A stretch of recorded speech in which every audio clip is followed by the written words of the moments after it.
Opens you like and express your thoughts. Opinionated. What's going on, Opes? Welcome to another episode of Opinionated I Am. Now, this piece that I'm doing is a follow-on from the one I loaded up about why we men need to be more open, and the request that came in from Gabriana. And so I did say that I wanted to talk about something that I felt was quite personal to myself, but additionally something that you guys out there have probably experienced, but you don't talk about, and we as men don't talk about, you know. And let me say that again. I am concentrating literally on the guys here, although it's something that affects both male and female. And that particular thing I want to talk about is depression, and how important it is also to have good mental health, you know. Over the years, I've known people to have died, killed themselves, committed suicide, over being depressed and over mental issues and so forth. So I do find it something that is quite hard hitting and quite close to home. I find it closer to home because it's something that personally I have experienced myself over a period of time, whether it was as a teenager in my 20s and now in my mid 30s, 36. I'd like to say 30, but let's just say 30s. And it's something I've experienced, but I feel in the past I would never really admitted that this was what was going on, or I didn't even acknowledge that this is what was going on, you know. I just took it as maybe, as a person, I have up days, I have down days, and so it was quickly just dismissed. But 2 years ago, or 2.5 years ago, I went through the motions, and October last year, I feel I've finally admitted it to myself as to what my problem was. And it took for me to have a complete mental meltdown over the course of probably 4 or 5 days for that to then come to light that that's what was wrong with me, and that's what I had to admit to in myself.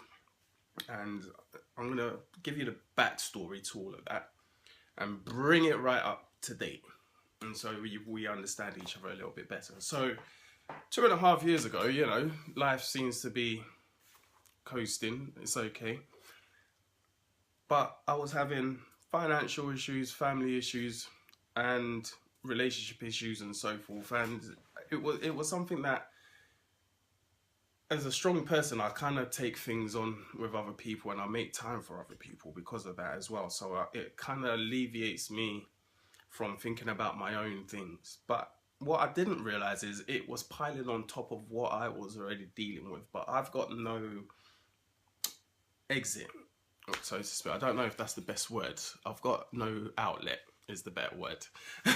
I had no outlet to say to somebody, this is what's wrong with me. And although saying that I had no outlet, one of the biggest problems is that you don't actually want to admit it or talk to people about your problems. And so, as I said, 2.5 years ago, this was my situation. Hated my job, relationship breakdown, issues with family, and yet every day I get up and I'm facing life itself, and then I come, and the moment I'm in my own space, it's like everything kind of hits and you just start thinking and thinking and thinking. It's a bad thing. Now, what the funny thing is, with me, I'm that guy. I'm that guy that nothing bothers. I'm that guy who doesn't have a problem. I'm that guy who just deals with things and, you know, water just slides off my back. But as a matter of fact, I'm not that guy, but it seems to be, whether that's what I portray or that's how people take me, I was just that guy who's always A-okay. But in reality, that really wasn't the case, you know. So much going on, and I'm constantly somebody who assesses myself, critiques myself, my situation, and how to better it. And I put enough pressure on myself to do that. So then to deal with all these other issues on top of that, it was a recipe for disaster, so to speak, you know. As it went on, you then tried to find an outlet without speaking about what is actually going on with you. And what I tend to find is that I started going out to drink after work, and you know, misery needs company. And you find a lot of people, especially when you work in a city, that a lot of people are under pressure. They always have a smile on their faces and stuff, but they do many things to escape from that reality that is their life. And so it wasn't hard for me to quickly fall into that. So I would go out maybe once a week, you know, have a drink, and I'm not a big drinker. And we just get involved. I got involved in many other stuff. Now, what was funny is it started progressing very rapidly. For someone who doesn't drink, to go from drinking wine to drinking beer, a couple of beers, and then to brandies, and then to other stuff. And initially, for me, I don't think I wanted to admit that it was an escape mechanism. You know, for me, it was more, let's just get on with it, why not? But I loved it. I loved the feeling. It was great up until I wake up in the morning. Or when I get home and I wake up in the morning, then I got to face another day. It started going from once a week to probably every other day to every day, especially during the fact that it was during the summer period when this all started to build. And so I found myself doing that every day. When I would leave the pub or the bar, wherever I was, I'd get home, probably get off the train about 12 a.m. or slightly later. And I would find myself dashing to the open off license and buy another bottle of brandy. And it wasn't that miniature bottle, it wasn't even the half bottle, it was the full size thing. And you know what? I would come and sit at home by myself and wallow and drink away and other stuff. And over a period, I didn't even want to acknowledge that that was becoming a problem. For me, it was my outlet. It was the only way to escape it, and it was the only way to deal with things. But in saying that, if you're on that same path, those outlets that you turn to, whether it's alcohol, whether it's drugs, whatever, those things are actually doing you more harm than good, because anything that's going to push you up on a high that's not natural is going to bring you crashing down. And that is very much natural and a reality. So you end up being more depressed and more down than you may realize, or than you originally started. And so you fall back onto doing that again because you think at the same time that's what you need to stay up here. Also, the danger to your health. I mean, I found my body at times I was walking and my body would be shaking, or I get pains going everywhere. I can't explain why. But if I really wanted to admit it to myself, it was probably because of that stuff, you know. And this process went on for months and months and months and months. I would even say probably over a year. And the reason being, because I was that guy, I always kept things in. I always kept things to myself, because I felt like I could just work it out and it will pick up, it will change. But what I really should have done is speak to someone, or those people around me that I feel have affected me in some sort of way. I'll tell them and tell them exactly what they've done and how I feel. And that would have got something out, but I never did. And so October last year, it kind of finally came to a head when all of these things that I have been keeping in, on top of having this whole financial issue, family issue, relationship breakdown, and everything started to mount. To the point that one day I was out with friends, you know, doing whatever we do. I came home and I didn't sleep for like 48 hours. And it started concerning me. It was almost like I started admitting things to myself. In the end, what ended up happening was I had the support of two particular people who I don't want to put their names out in public, but I got to thank them. And additionally to another person who I disturbed at some ridiculous hour of the morning, who was there to listen to me. And I finally acknowledged that I needed help. I needed to deal with this situation. You can't deal with a situation, you can't deal with your problems if you do not admit it to yourself or take acceptance and take responsibility for what you've done and your situation. Additionally, you need to own that. And once you do, you can start dealing with those particular issues at hand. It took a long time, you know. I mean, even with regards to the person I was seeing at the time, yes, a lot of crap went on and that person was wrong. But at the same time, did I play a hand in getting to that stage? My life, as I looked at it, I didn't, you know, I hadn't really achieved everything that I wanted to achieve. Even though in everyone's eyes, I've achieved an awful lot. That pressure was always there. But once I took ownership and I accepted my situation, I accepted the breakup, accepted the issues with family, the financial issues, I can now get to sorting this out. It wasn't the easiest of journeys by any means. It was something that was very, very, very difficult. And it took for a whole meltdown, emotionally, mentally, physically, for me to start rebuilding. It's almost as if, say you're a gym person and you push weights, you know how much you can do. And if someone keeps piling them on, eventually you're going to give way because you can't carry all of that. When I had the breakdown, effectively, do you know what? The reason why I say it was the best thing ever is not just because I realized, it's not just because I accepted, but it was also because everything came out. It came out like a fucking dam, like water out of a dam. The dam can't come out. It came out like water from a dam. It broke, you know, the levee broke and everything poured out. Every single emotion I had kept in, every single freaking word, every single thing that I felt wrong but didn't address came out. The days following that, I felt quite embarrassed because of the people who had to witness it. I felt embarrassed for being so open, but I really shouldn't have been embarrassed. You know, I should have, again, not do what the typical man thing is and keep that inside. I shouldn't have felt embarrassed. I had to get it out. It came out eventually, one way or another. If you're actually going through these things yourself, or you know someone going through this, I would say this: there's always the typical textbook signs. But if they're like myself and they keep things in, it doesn't matter how much you go on at them, you're probably not going to know. You need to allow them to be able to do it at their own pace.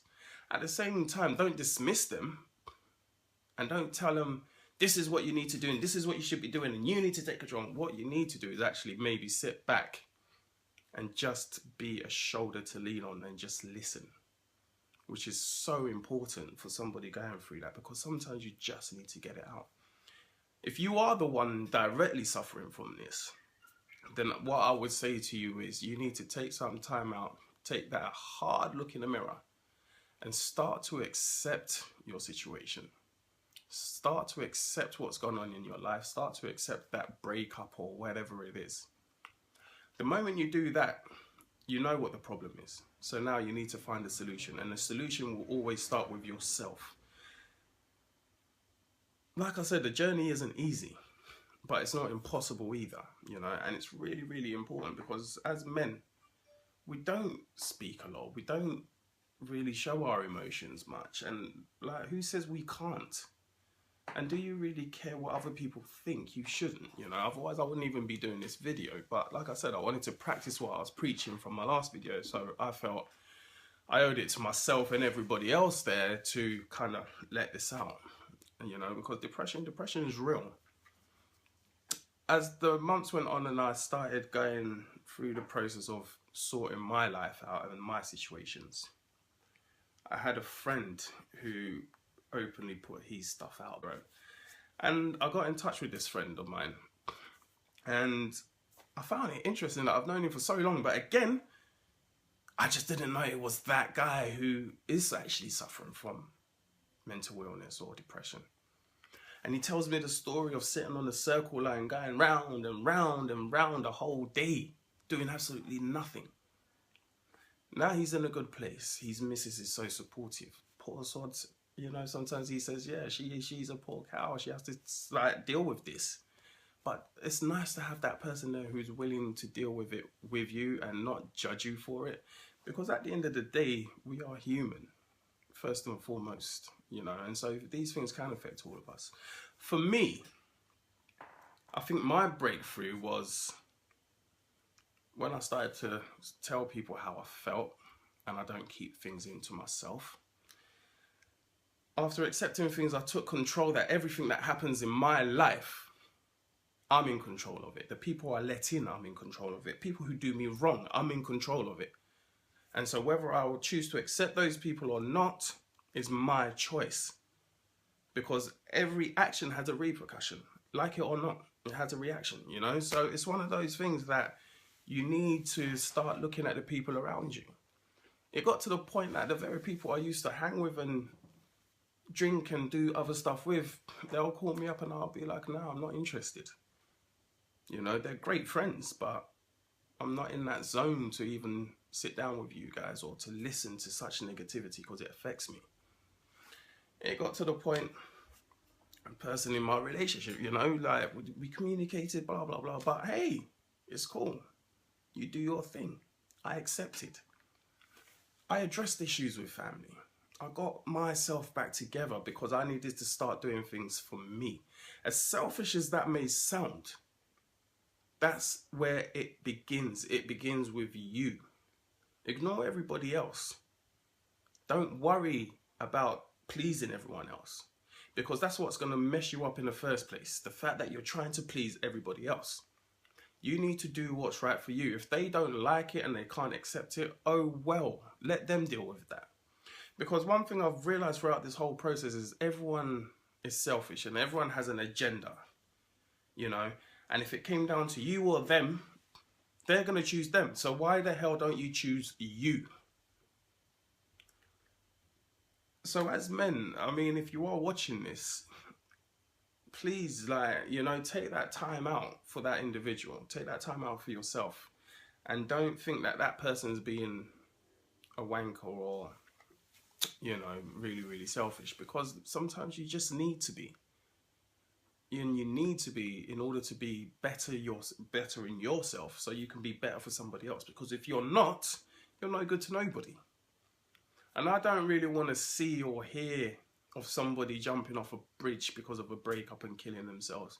I don't want to hear someone jumping in front of a train and killing themselves over something that can be dealt with.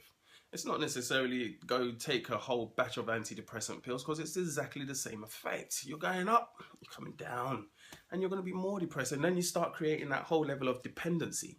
The only thing you need to depend on is yourself and your support system around you. And so I'm going to end that there. And it's food for thought. You know, for me, it's always a process. It really, really, really is always a process. And it's not something that is easily dealt with. It is a journey that you're going to embark on and you're going to have to take. One thing I would advise you guys and ladies out there and people suffering from this or knowing someone who's suffering from this is to check out a book. This is what my friend who was actually going through pretty much the same things, well, different influences, but going through that same whole depression and breakdown side of things, and he recommended me a book. He was actually kind enough to purchase it and post it to me, and it's A Road Less Traveled, and it's by a Dr. M. Scott Peck. Take a look. I don't know if you can see that. Jeez, there's so much light up in here. But yeah, A Road Less Traveled by Dr. M. Scott Peck. Check that out. Take that time out and have a really good read of that. And I promise you, this psychiatrist or psychologist, whichever one you want to call him, he's done a marvelous job with this. I read it and I now know I was right. I was right in a lot of things. But at the end of the day, it's not about right or wrong. It's about really addressing issues. Don't keep things in. And before I leave, I'm going to give you a quick metaphor that somebody gave me. Imagine you have a stack of cash and they're all fuck notes. And every time someone does something, you give them a note, you know, you give a fuck, you give a fuck, you give a fuck, you give a fuck, you give a fuck, you give a fuck. Eventually you'll get to the point where you've run out of notes. so you can't give a fuck. That's where you need to be. Get to that point where you don't give a fuck and really care about yourself and live with yourself. Okay? OPs, I'm out. Leave your comments, please. I know this has been a rather long video, but it was an important one that couldn't be rushed into a 5 or 6 minute video. And I hope you stuck with me through the 20 odd minutes that it is. And I hope you do comment, share this, because it's so important. Get in touch, let's talk, you know. I really want to hear more about all of this and what people are going through, so it'll be really good. But anyway, OPs, take care of yourselves, subscribe. OPs unite and express your thoughts. Opinionated I am.